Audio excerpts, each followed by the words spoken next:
तो दोस्तों मैं हूँ रोहित और इस टाइम मैं हूँ गुजरात के सबसे प्रसिद्ध स्थानों में से एक एवं 4 धामों में से एक द्वारकापुरी धाम में। जी हाँ दोस्तों, अभी फ़िलहाल मैं हूँ द्वारका स्टेशन पर। दोस्तों 2 दिन की कड़ी मेहनत के बाद अभी फ़िलहाल कुछ घंटे पहले मैं द्वारका स्टेशन पर उतरा और अब मैं यहाँ से सीधा गोमती घाट के लिए जाऊँगा और वहाँ स्नान करूँगा और फिर द्वारकाधीश के मंदिर के लिए प्रस्थान करूँगा। दोस्तों मेरी इच्छा थी कि मैं द्वारकाधीश के एक बार दर्शन अवश्य करूँ जीवन में, ताकि मेरी जो ये 4 धाम की जो यात्रा है वो आसानी से कंप्लीट हो जाए। और हाँ दोस्तों, द्वारकाधीश के मंदिर के बाद अब उसके बाद मैं जाऊँगा नागेश्वर ज्योतिर्लिंग, जो कि द्वारकाधीश मंदिर से 17 किलोमीटर दूर है। और फिर नागेश्वर ज्योतिर्लिंग के बाद फिर वापस ओखा जाऊँगा, फिर वहाँ से बेट द्वारका का दर्शन करूँगा, फिर वहाँ से दर्शन करने के बाद सोमनाथ के लिए प्रस्थान कर जाऊँगा, जिससे मेरी यह पूरी गुजरात की जो यात्रा है वो आसानी से कंप्लीट हो जाएगी। तो बाकी सब देखते हैं, ठीक है। द्वारका लिखा भी है द्वारका रेलवे स्टेशन, और बाकी सब ये रहा द्वारका रेलवे स्टेशन का एक सुंदर सा व्यू। द्वारका रेलवे स्टेशन दोस्तों कोई बड़ा नहीं है, छोटा सा ही रेलवे स्टेशन है, पर फिर भी बहुत ही प्रसिद्ध रेलवे स्टेशन है। तो चलिए अब हम चलते हैं गोमती घाट के लिए प्रस्थान करते हैं यहाँ से और वहाँ स्नान करते हैं। बाकी राधे राधे।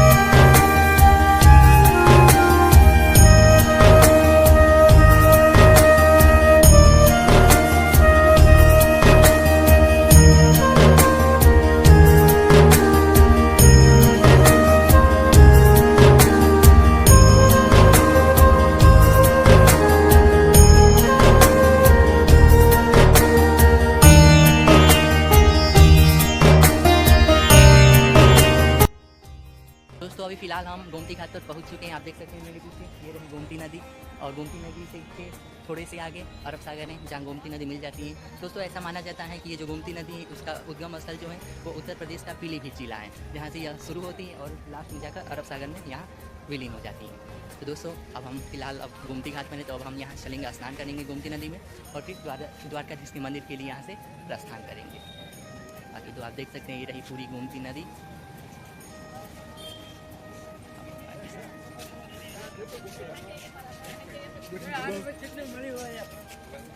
दोस्तों ऐसा माना जाता है कि गोमती नदी में स्नान करने से इंसान के सारे पाप मिट जाते हैं, खत्म हो जाते हैं, इसलिए यह बहुत ही पवित्र नदी मानी जाती है। सोचिए द्वारका में आकर यह विलीन हो रही है, अर्थात श्री कृष्ण के साथ यह श्री कृष्ण में ही विलीन हो जा रही है। इसीलिए यहाँ पर आइए, स्नान कीजिए और फिर द्वारकाधीश मंदिर में प्रवेश कीजिए। बाकी हम गोमती नदी के ठीक सामने ही है द्वारकाधीश का मंदिर, वहाँ आपको दिख रहा होगा, नज़दीक ही है, मतलब गोमती घाट से ज़्यादा दूर नहीं है मंदिर, कुछ आधा किलोमीटर पड़ेगा। आप सीधा स्नान कीजिए और 56 सीढ़ियाँ चढ़कर सीधा स्वर्ग द्वार से ये द्वारकाधीश मंदिर में प्रवेश कीजिए। बाकी सब फाइनली दोस्तों हम गोमती नदी में स्नान कर चुके हैं। आप देख सकते हैं मैंने अपने कपड़े बदल लिए हैं। दोस्तों जो गोमती नदी का पानी है बहुत ही खारा है, पर फिर भी पवित्र है तो स्नान तो करना ही पड़ेगा। बाकी हम स्नान कर चुके हैं, अब हम चलेंगे द्वारकाधीश मंदिर की तरफ। सामने मंदिर दिख रहा होगा, द्वारकाधीश का मंदिर, ये वही मंदिर है जहाँ द्वारकाधीश भगवान जो श्री कृष्ण थे वो मथुरा के बाद जब आए थे यहाँ द्वारका में तो अपनी इस नगरी को बसाए थे। हालांकि यह असली वाली द्वारका नहीं है, असली वाली जो द्वारका थी वो बेट द्वारका में थी, जो कि डूब गई है। ये जो मंदिर है द्वारकाधीश का मंदिर, आप देख रहे हैं, यह मंदिर जो कृष्ण भगवान जी के पर पोते थे वज्रनाभ, उन्होंने इस मंदिर का निर्माण करवाया था। तो चलिए अब हम स्नान कर चुके हैं तो चलेंगे अब हम मंदिर में। बाकी आप देख लीजिए मंदिर को, निकाल लीजिए, मंदिर बहुत ही खूबसूरत है।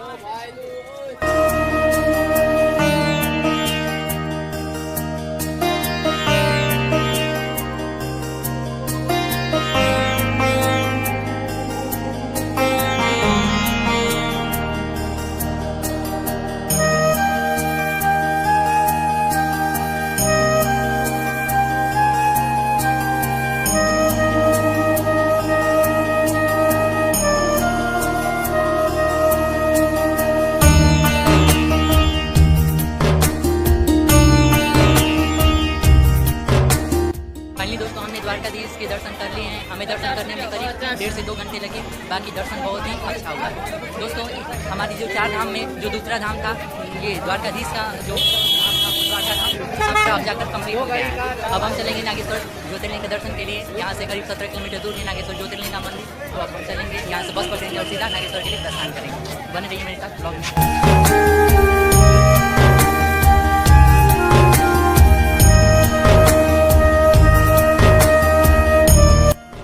गए मंदिर के अंदर की, तो मंदिर के अंदर द्वारकाधीश देखने में लगा कि आपको साक्षात खड़े हैं। उनका जो स्वरूप है वो एकदम सांवला है, एकदम काले रंग का है। वो जो खड़े हैं और उनको आप अगर ध्यान से नहीं देख पाएंगे तो ये आपकी सबसे बड़ी गलती होगी, क्योंकि उनका क्योंकि उनकी जो मूर्तियाँ हैं वो इतनी प्रभावशाली, इतनी चमक दे रही हैं कि आप उनका अगर ध्यान से नहीं देख पाएंगे तो आपके दर्शन अच्छे से नहीं हो पाएंगे। इसीलिए द्वारकाधीश के जब भी दर्शन करें तो अच्छे से उन्हें ध्यान से देखें, तभी आप उन्हें अच्छे से देख पाएंगे। बाकी तो हमारी तो जो देखने की जो क्षमता थी, जितना देख सके, बाकी बहुत अच्छा दर्शन हुआ।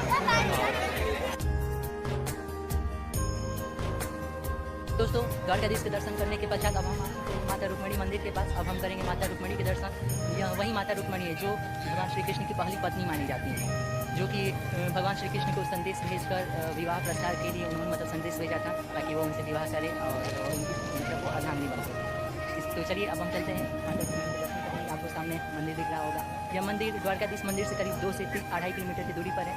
आप ऑटो या बस किसी से भी मतलब आ सकते हैं और आसानी से दर्शन कर सकते हैं। तो चलिए दर्शन के लिए मंदिर के अंदर। जय माँ रुक्मणी।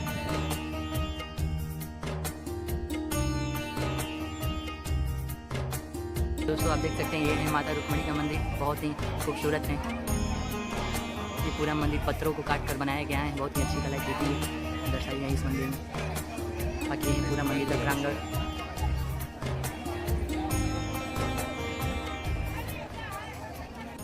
दोस्तों, हमने माता रुक्मणी के दर्शन कर लिए हैं। आप लोग मंदिर देख सकते हैं। माता रुक्मणी का दर्शन बहुत ही अच्छा हुआ, बहुत अच्छे से दर्शन हुआ मुझे। माता रुक्मणी आप जब देखेंगे तो वो सफ़ेद संगमरमर की दिखेंगी। उनकी जो मूर्ति है वो सफ़ेद संगमरमर से ऐसा देखने में लगेगा कि बनाई गई है। और साक्षात जैसे भगवान विष्णु जी अपने हाथों में चक्र सुदर्शन लिए रहते हैं सब गदा, वैसे ही माता रुक्मणी भी भगवान विष्णु की तरह ही ली हुई है मंदिर में। और वो माता जो रुक्मणी का जो मूर्ति है वो एकदम साक्षात खड़ा है, मतलब खड़ी होकर माता दर्शन दे रही है और भक्त उनके दर्शन दे सकते हैं। चलिए अब हम चलते हैं माता रुक्मणी के बाद अब चलेंगे नागेश्वर महादेव के दर्शन के लिए, नागेश्वर ज्योतिर्लिंग मंदिर। तो बने रहिए मेरे साथ ब्लॉग में। जय माता रुक्मणी। चलिए दोस्तों, माता रुक्मणी के दर्शन करने के पश्चात अब हम आ चुके हैं नागेश्वर में। आप मेरे पीछे देख सकते हैं नागेश्वर महादेव का मंदिर, जो कि 12 ज्योतिर्लिंग में से एक माने जाते हैं। पूरे भारत में 12 ज्योतिर्लिंग हैं, जो कि गुजरात में कम से कम 2 ज्योतिर्लिंग पड़ते हैं, एक सोमनाथ, एक नागेश्वरनाथ। तो अभी फिलहाल हम नागेश्वरनाथ ज्योतिर्लिंग मंदिर के पास में। आप देख सकते हैं पूरा मंदिर लाल बलुआ पत्थर से बनाया गया है और साथ ही साथ आपको प्रवेश द्वार भी दिख रहा है और यहीं से आप प्रवेश करेंगे और नागेश्वर महादेव मंदिर में भी प्रवेश करेंगे और नागेश्वर महादेव के दर्शन करेंगे। आप देख सकते हैं जो गेट है, उस गेट के ठीक बगल में महादेव की एक बहुत बड़ी ऊंची प्रतिमा बनाई गई है, जो कि देखने में बहुत ही आकर्षक और सुंदर है। और बाकी सब आप देख सकते हैं। चलिए अब हम चलेंगे मेन गेट के अंदर और करेंगे प्रवेश और करेंगे नागेश्वर महादेव के दर्शन। दोस्तों, अभी ये जो फिलहाल नागेश्वर ज्योतिर्लिंग है, यह मेरी 5वीं ज्योतिर्लिंग की यात्रा है। नागेश्वर महादेव के दर्शन करने के पश्चात अब मेरी जो ज्योतिर्लिंग है नागेश्वर महादेव ज्योतिर्लिंग, वो अब 5वीं ज्योतिर्लिंग वो कंप्लीट हो जाएगा। चलिए अब हम चलते हैं।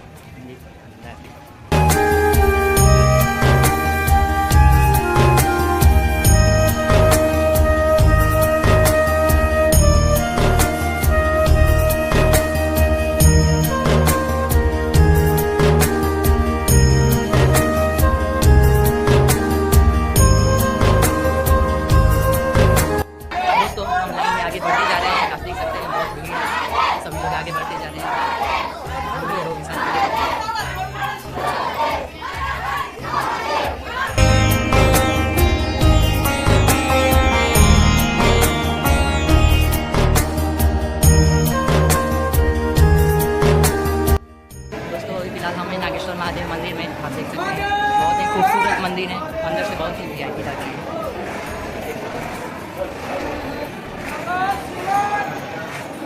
दोस्तों, मंदिर को पूरे शीशे से कवर किया जा रहा है और पूरे चमकीले जो भी चीज़ें होती हैं सब लगाए जा रहे हैं, ताकि मंदिर और आकर्षक दिखे। आप देख सकते हैं सुंदर मंदिर दिख रहा है। वाकई में नागेश्वर महादेव का मंदिर वाकई में बहुत शानदार है। अब देखिए आगे देखते हैं और क्या क्या चीज़ें हम देखने को मिलती हैं।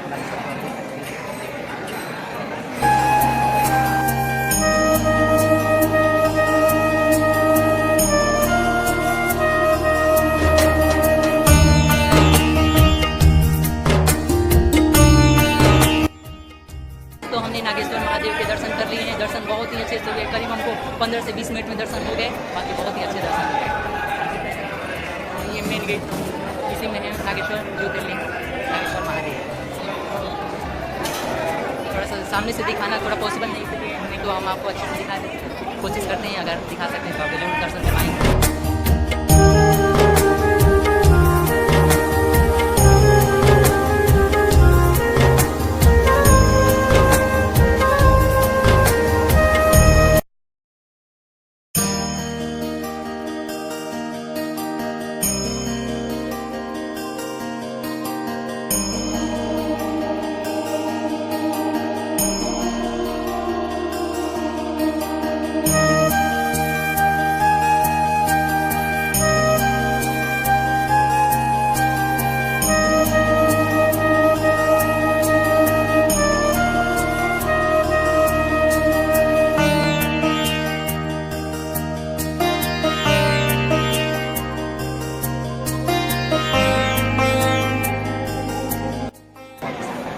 चलिए अब हमारी नागेश्वर महादेव तक की जो यात्रा थी वो यहाँ जाकर कंप्लीट होती है। अब हम चलेंगे अपने अगले पड़ाव के लिए, यानी अपने बेट द्वारका के लिए अब प्रस्थान करने वाले हैं।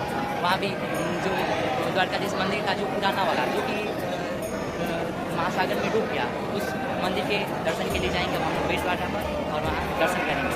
असली बेट द्वारका की तो दर्शन हम लोग नहीं कर सकते, पर हाँ जो मंदिर वहाँ बनाया गया है, डूबने के बाद जो मंदिर वहाँ बनाया गया था, जो कि देवी देवताओं के मतलब मंदिर बनाए गए थे, उनके हम दर्शन अवश्य करेंगे और आपको कराएंगे।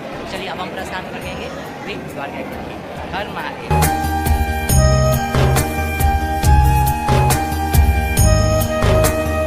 दोस्तों इस समय हम नागेश्वर महादेव मंदिर से बाहर आ चुके हैं, वहाँ से टिकट हो गए और जब ही हम बाहर आए मंदिर से तो सामने एक पर्वतराई स्ट्रक्चर दिखा, जो कि मानव द्वारा मतलब बनाया गया है। पर्वत बनाया गया एकदम सिंह कैलाश पर्वत था, महापार्वती और उनकी जो फैमिली है सारे पर बैठे हुए दिखाई देंगे आपको। और बाकी सब आप बाहर से मंदिर के जब आप बाहर आएंगे तो आपको बता दें दूसरी बात है कि एक महादेव की बहुत बड़ी ऊँची और विशालकाय प्रतिमा बनाई गई है।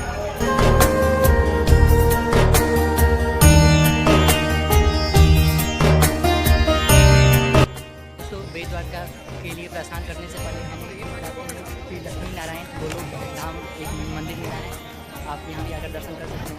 मंदिर में बहुत सारे देवी देवताओं की मूर्तियाँ हैं, आप जाकर दर्शन कर सकते हैं। हालांकि फ़ोटो अलाउ नहीं है किसी, आप बाहर से फ़ोटो ले सकते हैं, वीडियो ले सकते हैं। तो चलिए हम और आगे चलते हैं। सामने रुक्मणी जी का भी एक और मंदिर है, चलिए वहाँ भी दर्शन करते हैं। फिर यहाँ से बेट द्वारका के लिए प्रस्थान करते हैं मंदिर में सब। तो आगे एक और आपको मंदिर दिखेगा, राधा कृष्ण जी का मंदिर और गोपी जी का मंदिर, यहाँ भी आप दर्शन कर सकते हैं। हालांकि मोबाइल के अंदर अलाउ नहीं है, बाहर से आप गोपी जी मंदिर में एक तैरता हुआ पत्थर का भी रीति रिवाज को स्थापित करते हैं। तो इस पत्थर को जो हमने आपको दिखाया वो बहुत ही पवित्र चमत्कारी माना जाता है, आप इसे अपने सर से लगा सकते हैं।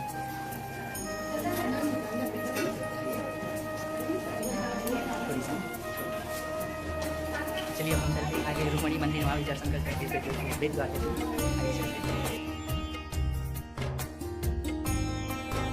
दोस्तों ये रहा रुक्मणी मंदिर, हमने अंदर दर्शन कर लिया है। अंदर यहाँ पर मोबाइल ले जाना अलाउ नहीं था, इसलिए हम आपको नहीं दिखा पाए। बाकी अंदर एक राम नाम का पत्थर है जो कि पानी में तैर रहा है, वहाँ से छोटे सिक्के डाल रहे हैं और रुक्मणी जी की मूर्ति है और भी बहुत सारे देवी देवताओं की मूर्ति है। भगवान श्री कृष्ण जी की मूर्ति जो कि झूले पर बैठे हुए हैं और उन्हें झूला झुलाया जा रहा है, तो ये रुक्मणी मंदिर में है। बाकी हमारा ये रुक्मणी मंदिर तक का व्यू था वो हम आपको दिखा दी। अब चलिए अब आपको दिखाते हैं बेट द्वारका।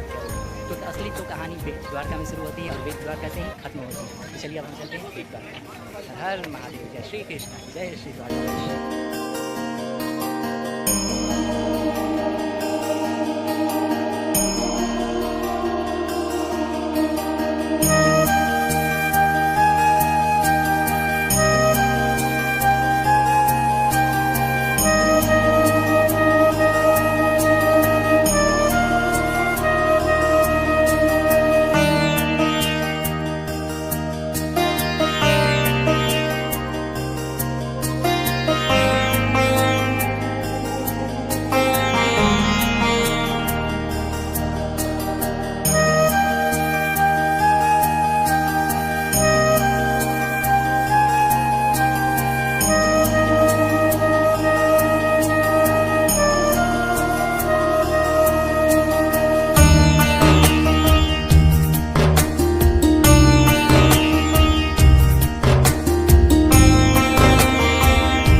हाल ही में बना है, अभी 1-2 साल हो रहा है इसको बने हुए। और इसको इसलिए बनाया गया है क्योंकि जानते ही हैं कि कभी लहर बहुत तेज़ हो जाती है समुद्र में, ये अरब सागर पर बना हुआ है, तो भाई कुछ हादसा तो हो सकता है।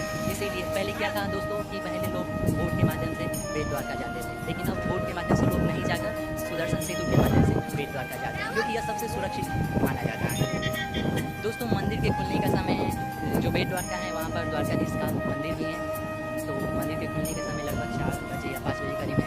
इसीलिए अभी हम करीब बज रहा है 2:30 बजे करीब बज रहा है, इसलिए अभी हम सुदर्शन सेतु पर रुके नहीं हैं, और जब टाइम हो जाएगा तो हम यहाँ से बेट द्वारका के लिए प्रस्थान कर जाएंगे और द्वारकाधीश मंदिर दर्शन जाकर वहाँ मिलेंगे। बाकी सुदर्शन सेतु दोस्तों सुदर्शन ब्रिज को पार करके अब हम बेट द्वारका पहुँच चुके हैं। दोस्तों अभी फिलहाल हम बेट द्वारका की पावन धरा पर खड़े हैं। छोटा सा बेट द्वारका। दोस्तों बेट द्वारका पर घूमने के लिए कुछ खास जगह तो नहीं है, लेकिन यहाँ पर भी द्वारकाधीश का मंदिर है, आप घूम सकते हैं, उनका दर्शन कर सकते हैं। हालांकि मंदिर में मोबाइल कैमरा अलाउ नहीं है, इसलिए मंदिर के अंदर का हम दिखा नहीं सकते हैं। बाकी आप मोबाइल कैमरा जमा करके लॉकर में आप जाकर अंदर दर्शन कर सकते हैं द्वारकाधीश के। एक द्वारकाधीश का मंदिर द्वारका में है, जो भगवान श्री कृष्ण के प्रपौत्र वज्रनाभ ने बनवाया था, और एक द्वारकाधीश का मंदिर यहाँ। फाइनली दोस्तों हमने बेट द्वारका में द्वारकाधीश के दर्शन कर लिए हैं और प्रसाद भी वहाँ से ले लिया है। अब दोस्तों अब हम जाने वाले हैं ओखा रेलवे स्टेशन, क्योंकि अब हमें जाना है सोमनाथ के दर्शन के लिए वेरावल। तो हम ओखा रेलवे स्टेशन से ट्रेन पकड़ेंगे और वेरावल रेलवे स्टेशन जाएंगे, वहाँ से वेरावल से 3 से 4 किलोमीटर मंदिर है।